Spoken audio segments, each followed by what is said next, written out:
Hello, everybody. Welcome back to Liverpool Latest. Matt here, and I have a multitude of different topics to cover today. We got Arne Slot making quote-unquote excuses in regards to the horrendous lineup he put out in the Carabao Cup game against Crystal Palace. We're going to be talking from there. We'll transition into money that may not have been well spent during the transfer window due to what is, in my opinion, pretty evident lack of depth on the team. We'll go into Aston Villa on Saturday and see where we are with that, what news, who's in, who's out, as far as injuries go. And last but not least, a small but kind of funny story as a Mohamed Salah fan that he is now a nominated player for Premier League Player of the Month for October.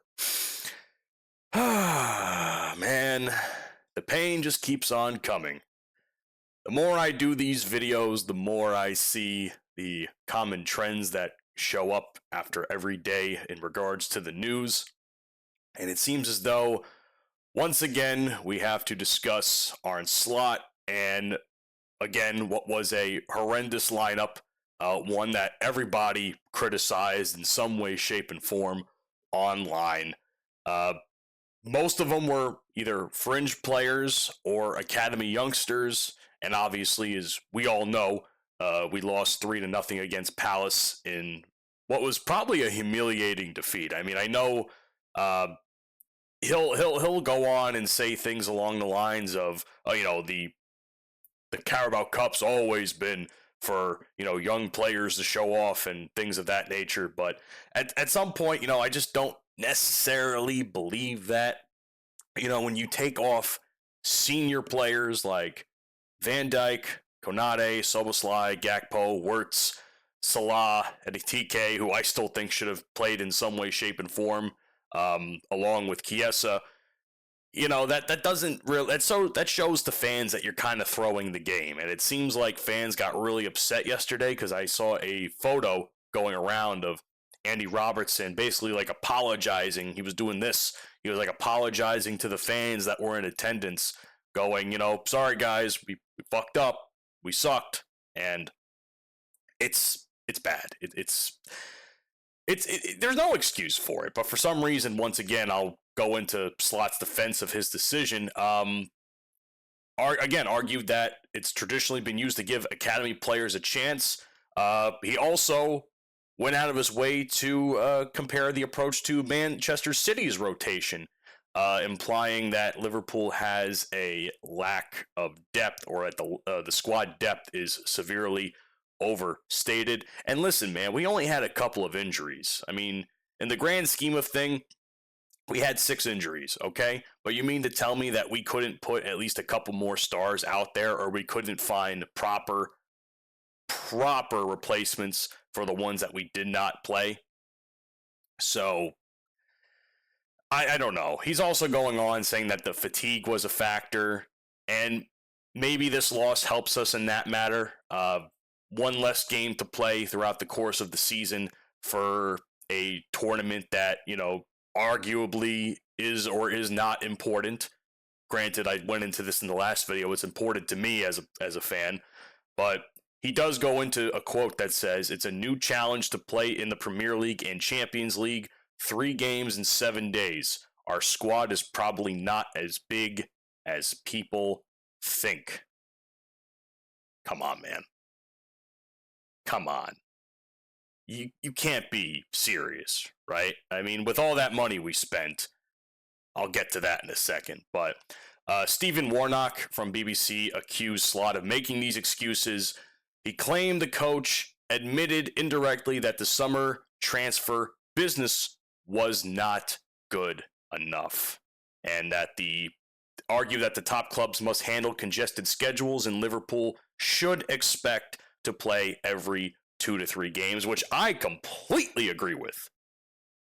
As I said this last time, as a competitor, I know injuries are a factor, and I know fatigue is a factor, but as a competitor, you cannot sit here and tell me that you want to be sat and rested for a game that could possibly lead you to another championship under your manager, who's already falling under significant fire these last several weeks.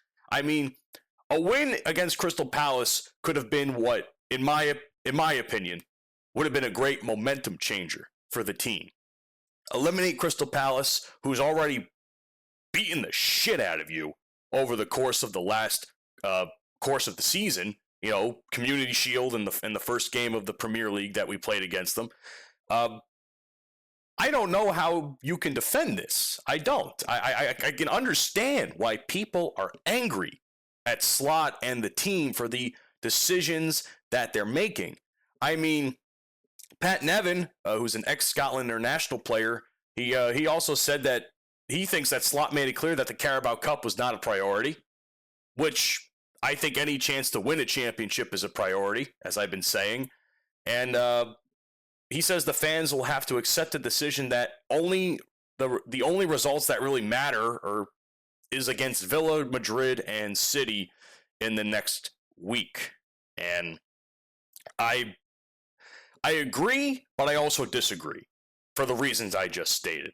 And of course, the Crystal Palace manager, Glasner, he considers the lineup to be completely disrespectful that they fielded such a weak team, and that he noted that the lineup still included 7 full internationals, including Gomez, Endo, McAllister, Kirkez, and Chiesa. I mean, he did compliment us and say that we're still an elite level quality team, but if I'm a competitor and I'm facing Liverpool, I consider that lineup to be disrespectful to me as a coach, as a player. It begs the question is, do they even want to win? And no wonder why some of the players kicked the shit out of us in that game within a couple of minutes of a span. I think it was Sarr that scored like 2 goals in 10 minutes for us. But I digress. 446 million pounds, or in this case dollars, I have down because I can't find the pounds icon on my key. You know, we spent that much money, but here we are. But here Arne Slot is complaining about the lack of depth for the team, and I just want you guys to understand like who we picked up once again. And I know this is not news to anybody, but at the same time, like, we look at these names and we see the amount of money we spent. We're thinking to ourselves, this should be a good team. You know, Isak, 1, Verts, Editike, Kirkez, Frimpong. We should be in a much better position than what we are at right now. And maybe it's the fact that they're not performing to the level that we expected them to, or are they out of position with Slot's, tactical, some would say, ineptitude? You know, are they playing their right positions where they could excel? I'm not really sure. I don't know, but here's all I could say. I mean, and even a couple of those players now are injured. I mean, Frimpong seems to be out for God knows how long. Which is a really, really huge problem for us. And of course, Isak is out. I just don't know. I mean, here's the other issue I have too. We picked up so many players, but we also let a lot of players walk, which I think I didn't think about this at the time. Well, I did to some degree with some of the names that came up on the list, but I said to myself, I don't know, I would have kept him a little while longer just to see. And, here's the players that were outgoing during the summer. I mean, Trent was out, obviously. Jarrell Kwanzaa, which to me is no loss, with all due respect. He clearly, we all thought he was going to be Van Dijk 2.0 with his size. Clearly the skill was not there. Luis Diaz was one that I'm not a huge fan of losing. I mean, he struggled, yes, but he showed more promise to me than Darwin Nunez, who was another one that left. And, people will, like I said this yesterday, or I said this the last video, people can defend Nunez all they want, like, oh, we should have never let Nunez go. Meanwhile, they're the ones shitting on him. They were shitting on him for years. years, man. I'm telling you, the the short memory this fan base has sometimes is astounding to me. As if you don't remember the guy didn't score easy goals in front of the net, no less, and he'd shoot them wide, and that could have won us or helped us win many games. But that's a different story for a different time. Harvey Elliott, who's actually on Aston Villa, he hasn't really got much of a chance either. But it seems like he was another big name that I wasn't too huge on letting go. I think he was a good younger player, and especially since he had experience. Kostas Tsimikas, Simi's never been my favorite defender. I think he has moments of, brightness to him, but he also lacks a lot of quality, in my honest opinion. And I didn't even get into this one. We also let Kelleher go, who was probably the best number 2 we could have asked for after Allison. So that alone has already killed our goalkeeping depth, because the last 2 guys we've been using clearly have not been up to par as of right now. But I just don't really know where to go here. I mean, when we sign players, right? What's the word I'm looking for?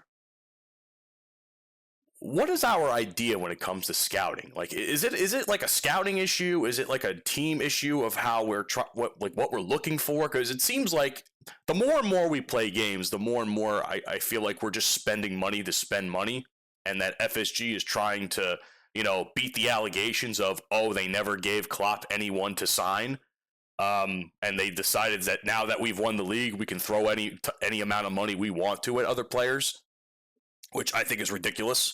I can't fathom some of the things that I've been seeing here. So, I mean, is it a recruiting problem? Is it the lack of understanding of who we're actually replacing?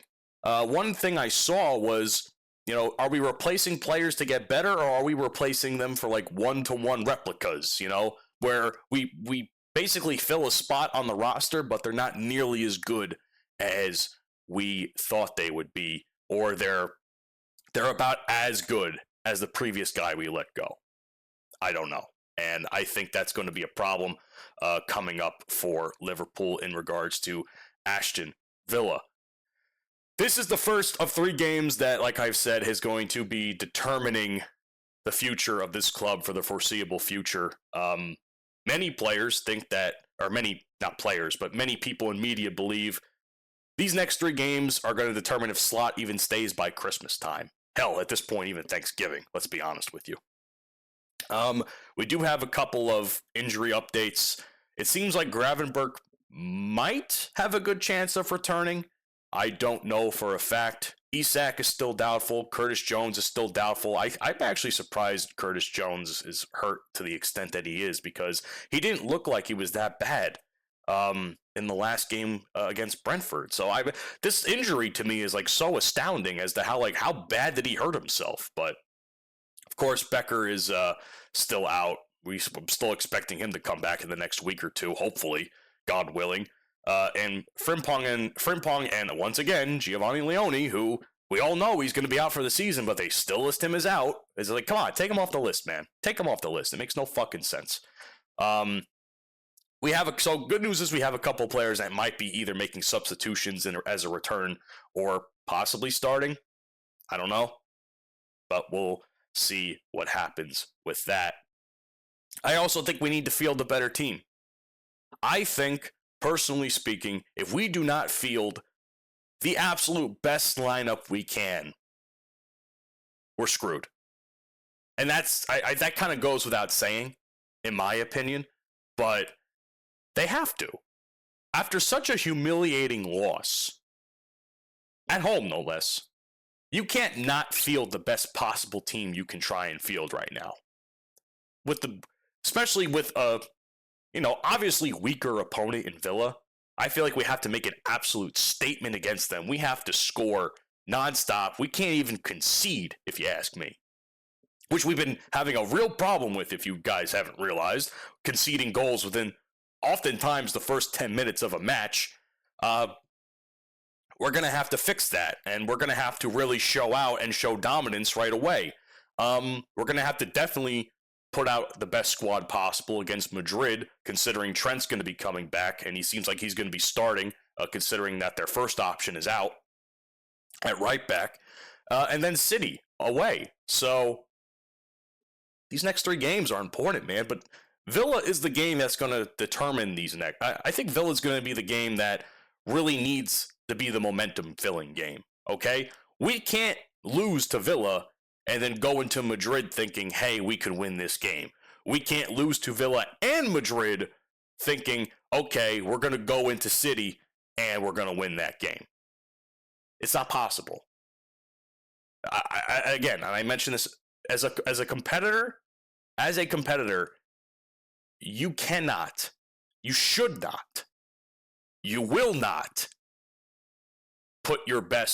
not put your best foot forward for these next couple of matches. And I think if there's any lack of killer instinct there on either side of the pitch, we're going to have a problem.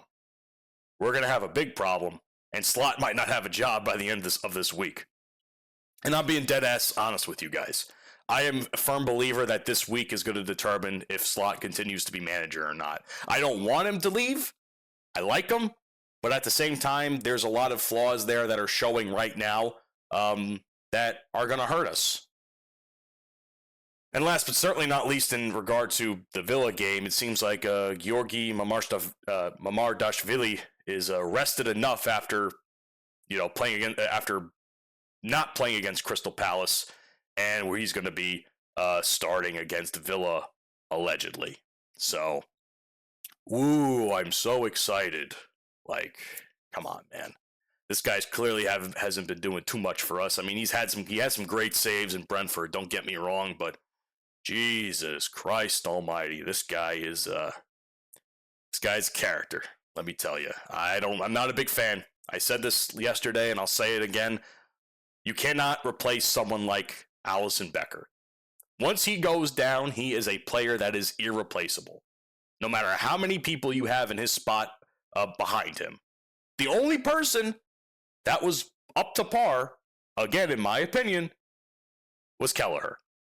And Kelleher beat us in the Brentford game. So, goes to show you where we are with that. Last but certainly not least, Salah is being nominated for Premier League Player of the Month for the month of October. Woohoo, I guess. As a diehard Mohamed Salah fan, even I can sit here and laugh at this news and say to myself, okay, he scored 1 goal, maybe 2, not even. No. Yeah, he scored like 1 goal, maybe an assist over the course of this month. And he's getting Player of the Month for that, or getting nominated for that?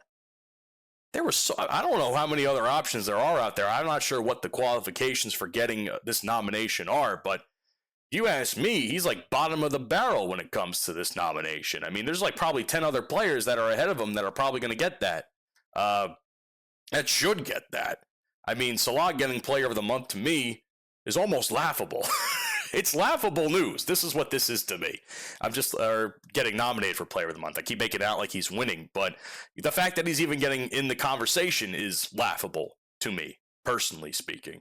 And again, Mohamed Salah, I mean, I worship the ground that man walks on. You know, he's the Egyptian king, man. He's my favorite player on the team.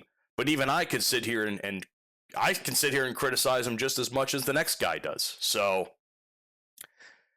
we'll see if he has better quality in November, where he actually has a reasonable nomination. But if you ask me, for November, it's quite laughable. For October, I mean, it's quite laughable that he's even in the conversation, if you ask me. So, ladies and gentlemen, thank you so much for checking out this edition of Liverpool Latest. I appreciate the fact that you are here.